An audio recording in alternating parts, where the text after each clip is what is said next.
পানিতে ফুটে আছে শাপলা, রয়েছে নানা ধরনের জলজ উদ্ভিদ।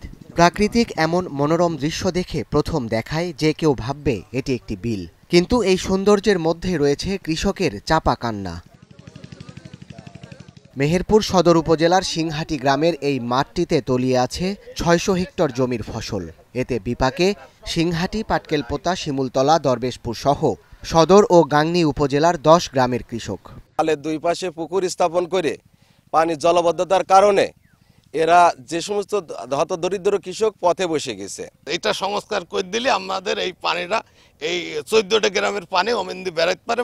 চলতি মৌসুমে অতি বৃষ্টিতে বিলের পানি ছড়িয়ে পড়েছে ফসলি জমিতে। খালের মুখ বন্ধ থাকায় পানি নিষ্কাশনের জন্য নেওয়া হয়নি বিকল্প ব্যবস্থা। চাষাবাদের জন্য অনুপযোগী হয়ে পড়েছে ৩ ফসলি এই জমিগুলো। চরম আর্থিক ক্ষতির শিকার হচ্ছেন চাষিরা। চাষের খুব দুরবস্থা, আমরা চাষ করতে পারছি না, পানি আবদ্ধ হয়ে আছে।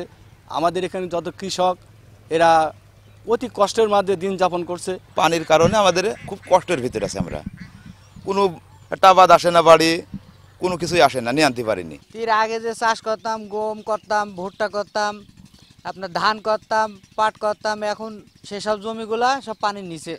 কৃষি বিভাগ বলছে ভারী বৃষ্টির কারণে কয়েক বছর পর পর এই অঞ্চলে জলাবদ্ধতা তৈরি হয়। তার প্রভাব পড়ে খাদ্যশস্য উৎপাদনে। সমস্যা সমাধানের চেষ্টা চলছে, দাবি উপজেলা নির্বাহী কর্মকর্তার।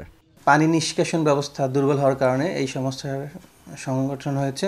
এই বিষয়টা আমরা অবগত হওয়ার পরে ওই অঞ্চলের কৃষকদের নিয়ে আমরা এই সমস্যা সমাধানের উদ্যোগ গ্রহণ করেছি। অন্যান্য দপ্তরগণের সাথে বসে এবং গণশুনানির মাধ্যমে আবার আমরা ইনশাল্লাহ এটা মন্ত্রণালয়ের প্রস্তাব পাঠাবো কীভাবে করা যায়। আমার ঊর্ধ্বতন কর্তৃপক্ষকে জানাবো যেন এটা সমাধান করা যায়, তাহলে কৃষকরা উপকৃত হবে। কৃষি বিভাগ বলছে পানি নিষ্কাশনের ব্যবস্থা করতে পারলে জেলায় ৫০০ মেট্রিক টন শস্য উৎপাদন বৃদ্ধি পাবে, যার মূল্য দাঁড়াবে ৩ কোটি টাকার উপরে। Desk report, star news.